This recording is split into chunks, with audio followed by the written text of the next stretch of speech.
നമസ്കാരം. ആലപ്പി അഷ്റഫ് കണ്ടതും കേട്ടതും എന്ന എൻ്റെ ചാനലിലേക്ക് ഏവർക്കും സ്വാഗതം.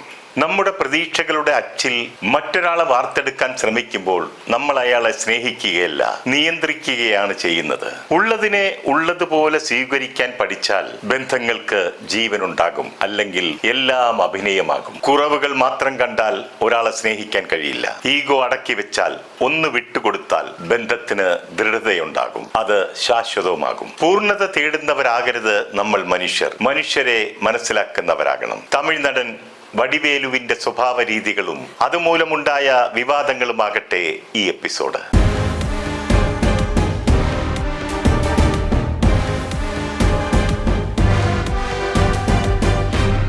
ഒരു കാലത്ത് തമിഴ് സിനിമാ പ്രേമികളുടെ പ്രിയ കോമഡി താരമായിരുന്നു വടിവേലു. അക്കാലത്ത് വടിവേലു സിനിമയിലെ ഒരു അവിഭാജ്യ ഘടകമായിരുന്നു. വടിവേലു ഇല്ലാത്ത തമിഴ് സിനിമകൾ ഇല്ല എന്ന് തന്നെ പറയാം. കേരളത്തിലും വടിവേലുവിന് ധാരാളം ആരാധകരുണ്ടായിരുന്നു. ആ വടിവേലുവിന് വളരെ തിരക്കുണ്ടായിരുന്ന സമയത്ത് കുറച്ചുനാൾ സിനിമയിൽ നിന്നും മാറി നിൽക്കേണ്ടതായി വന്നു. അതിനുള്ള കാരണം വടിവേലുവിന്റെ രാഷ്ട്രീയ പ്രവേശനമായിരുന്നു. രാഷ്ട്രീയക്കാരനായി മാറിയതിനു ശേഷം വടിവേലുവിൽ നിന്നുണ്ടായ വാവിട്ട വാക്കുകൾ പല ഉന്നതന്മാരെയും ഏറെ വേദനിപ്പിക്കുന്നതായിരുന്നു. വടിവേലുവിന് ഏറ്റവും കൂടുതൽ അവമതിപ്പുണ്ടാക്കിയത് ഒന്നുമല്ലാതിരുന്ന സമയത്ത് തന്റെ കൈപിടിച്ച് ഉയരങ്ങളിലെത്തിച്ച വിജയകാന്ത് എന്ന നടനെ ഹീനമായ വാക്കുകൾ കൊണ്ട് പൊതുവേദികളിൽ ആക്ഷേപിച്ചപ്പോഴാണ്. വിജയകാന്തിന് മരണം സംഭവിച്ചപ്പോൾ തൊട്ടടുത്ത് താമസിച്ചിരുന്ന വടിവേലു ആ മൃതശരീരം ഒരു നോക്കു കാണുവാനായുള്ള സന്മനസ് പോലും കാണിച്ചില്ല.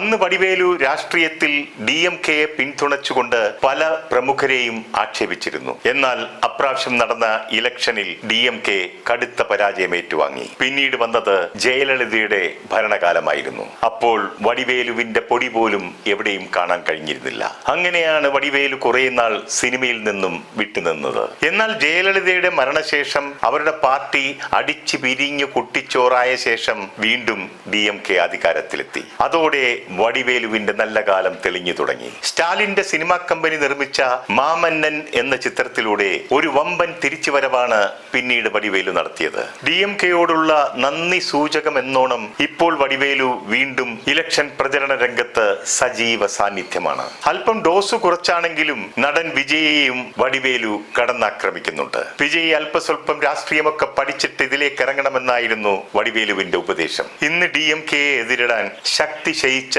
കുറച്ച് രാഷ്ട്രീയ പാർട്ടികൾ മാത്രമാണ് തമിഴ്നാട്ടിലുള്ളത്. ജയലളിതയുടെ പാർട്ടിയാകട്ടെ പല്ലെല്ലാം കൊഴിഞ്ഞ സിംഹത്തെ പോലെ മരണശയ്യയിലുമാണ്.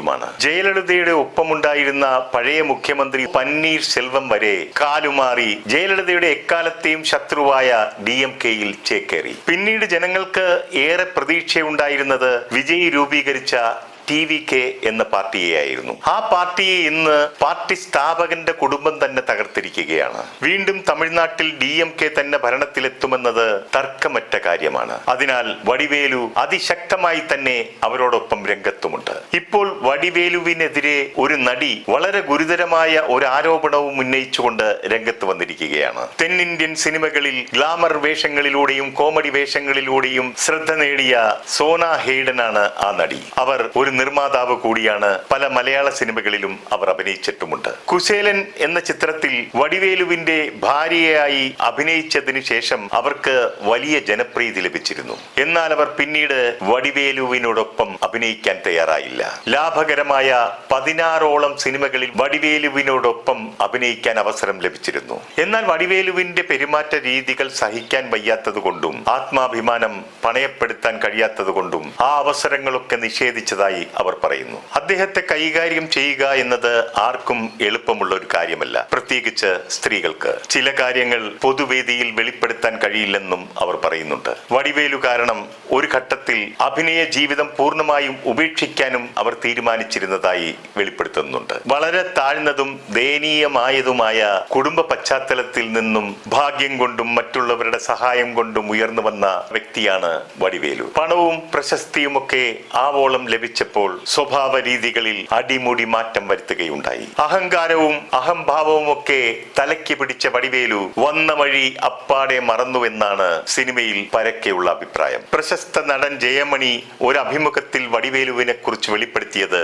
വടിവേലു ഒരു അഹങ്കാരിയാണ്. ഷൂട്ടിങ്ങിന് ലൊക്കേഷനിൽ പോലും അദ്ദേഹം കസേരയിൽ ഇരിക്കുമ്പോൾ ബാക്കിയുള്ളവരൊക്കെ നിലത്ത് മാത്രമേ ഇരിക്കാവൂ. നടൻ സിംഗമുത്തു ഉൾപ്പെടെയുള്ളവരോടും അപ്രകാരമായിരുന്നു. ഇത്തരം സംഭവങ്ങൾ തമിഴ് സിനിമാ സെറ്റിൽ ഞാൻ നേരിട്ട് കണ്ടു ബോധ്യപ്പെട്ടിട്ടുള്ളതാണ്. മലയാള സിനിമാ സെറ്റിലാണെങ്കിൽ അവരുടെ ഒപ്പമിരിക്കാൻ സാധിച്ചില്ല എങ്കിൽ കസേര മാറ്റിയിട്ടിരുന്ന് അകലം പാലിക്കാറുണ്ട്. തമിഴിലാണെങ്കിൽ കാലി കസേരകൾ ചുറ്റും കിടന്നാലും താരമൂല്യമില്ലാത്തവർ നിലത്തിരുന്നേ മതിയാകൂ. ചിലരൊക്കെ അതൊരു കീഴ്വഴക്കം പോലെ ഇപ്പോഴും തുടരുന്നുണ്ട്. വടിവേലു ഇപ്പോഴും അത്തരക്കാരനാണെന്നാണ് ജയമണിയുടെ പക്ഷം. പണവും താരമൂല്യവും ഒന്നുമില്ലാതിരുന്ന സമയത്ത് ഇത്തരം അനുഭവങ്ങളിലൂടെ കടന്നുപോയത് കൊണ്ടായിരിക്കാം വടിവേലു അത് തന്നെ ഇപ്പോഴും തുടരുന്നത്. തന്നെയും മറ്റുള്ളവർ അംഗീകരിക്കണമെങ്കിൽ ഇതുപോലെയൊക്കെ പെരുമാറണമെന്നായിരിക്കാം വടിവേലു ധരിച്ചു വെച്ചിരിക്കുന്നത്. തമിഴ് സിനിമയിലെ കോമഡി രംഗങ്ങളിൽ പ്രധാന നടനോടൊപ്പം ചെറിയ ചെറിയ വേഷങ്ങൾ ചെയ്യുന്ന നിരവധി താരങ്ങൾ ഉണ്ടാകും. ആ നടന്മാർ ആരൊക്കെയാണെന്ന് തീരുമാനിക്കുന്നത്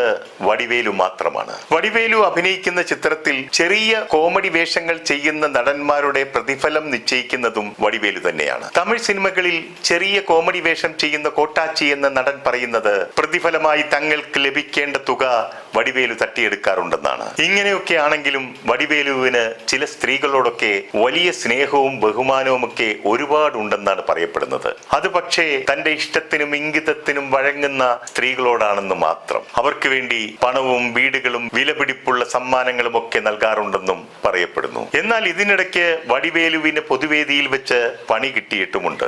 സിനിമയുമായി ബന്ധപ്പെട്ട് ധനുഷ് ഉൾപ്പെടെ വലിയ താരങ്ങളെല്ലാം പങ്കെടുത്ത ഒരു പൊതുപരിപാടിക്കിടെ മുൻനിരയിലിരുന്ന വടിവേലുവിനെ നോക്കി പ്രഭുദേവ ചില ആക്ഷനുകൾ കാണിക്കുകയും പിന്നീട് മുഖം പിടിച്ചു വെച്ച് വായിൽ വിരലിടുകയും തലമുടി പിടിച്ചു വലിക്കുകയും അലങ്കോലമാക്കിയിടുകയും ഒക്കെ ചെയ്തത് സാമൂഹ്യ മാധ്യമങ്ങളിൽ വലിയ ചർച്ചയ്ക്ക് വഴിവെക്കുകയും അതിന്റെ വീഡിയോകൾ വൈറലാകുകയും ചെയ്തിരുന്നു. ഇത് കണ്ട് മുൻനിരയിലിരുന്ന ധനുഷും മകനും പൊട്ടിച്ചിരിക്കുന്നതും വീഡിയോയിൽ കാണാമായിരുന്നു. പ്രഭുദേവ ഇരുന്ന കസേര പ്രഭുദേവ വേദിയിൽ കയറിയ സമയത്ത് വടിവേലു അപഹരിച്ചു കയറിയിരുന്നത് കൊണ്ടാണ് ഇങ്ങനെയൊക്കെ ചെയ്തതെന്നും പറയപ്പെടുന്നുണ്ട്. ഇതിനാണ് പറയുന്നത് കൊടുത്താൽ കൊല്ലത്തും കിട്ടുമെന്ന്. ഇതുപോലെ ചിലപ്പോഴൊക്കെ വടിവേലുവിനും കൊട്ട് കിട്ടാറുണ്ട്. സിനിമയിൽ വടിവേലു നമ്മളെയൊക്കെ വളരെയധികം ചിരിപ്പിച്ചിട്ടുണ്ടെങ്കിലും ജീവിതത്തിൽ പലരെയും വേദനിപ്പിച്ച് കണ്ണുനീർ കുടിപ്പിച്ചിട്ടുണ്ടെന്നാണ് കേട്ടിട്ടുള്ളത്. എന്റെ ഒരു തമിഴ് സിനിമയിൽ വടിവേലു അഭിനയിച്ചിട്ടുണ്ട്. അത് അദ്ദേഹത്തിന്റെ സിനിമയിലേക്കുള്ള കടന്നുവരവിന്റെ കാലഘട്ടത്തിലായിരുന്നു. വളരെയധികം സ്നേഹത്തോടെയും ബഹുമാനത്തോടെയുമാണ് അന്ന് അദ്ദേഹം സെറ്റിൽ പെരുമാറിയിരുന്നത്. അദ്ദേഹം വന്നു, ജോലി ചെയ്തു, പണവും വാങ്ങിപ്പോയി. ഒരു ബുദ്ധിമുട്ടും ഞങ്ങൾക്കുണ്ടാക്കിയിട്ടില്ല. പിന്നീട് അദ്ദേഹത്തിന്റെ ഉയർച്ചയിൽ ഉണ്ടായ സ്വഭാവ മാറ്റത്തെക്കുറിച്ച് കേൾക്കുമ്പോൾ എന്താ ഇങ്ങനെയെന്ന് തോന്നിപ്പോകാറുണ്ട്. ഒരു കലാകാരൻ നടന്നു നീങ്ങിയ വഴികളും കടന്നുപോയ കഷ്ടതകളും ഉയരങ്ങൾ കയറാൻ ഏണി പിടിച്ച കരങ്ങളെയും ഒരിക്കലും വിസ്മരിക്കാൻ പാടില്ല. നേടിയ സമയത്തിന്റെ ഒരംശം വേണ്ട എല്ലാം നഷ്ടപ്പെടാൻ. തിരിച്ചിറങ്ങാനും തിരിഞ്ഞു നടക്കാനും ആ ഏണിയും അത് പിടിച്ച കരങ്ങളും നടന്നു നീങ്ങാൻ ആ വഴികളും വേണ്ടി വരുമെന്ന് ഓർക്കുക. ജീവിതം ഒരു തമാശയാണ്. എല്ലാത്തിനും വേണ്ടി മത്സരിക്കുന്നു, അവസാനം ഒന്നുമില്ലാതെ മടങ്ങുന്നു. പക്ഷേ മനുഷ്യന്റെ ഓട്ടത്തിന് ഒരിക്കലും ഒരു അവസാനവുമില്ല. നിർത്തുന്നു. നന്ദി, നമസ്കാരം.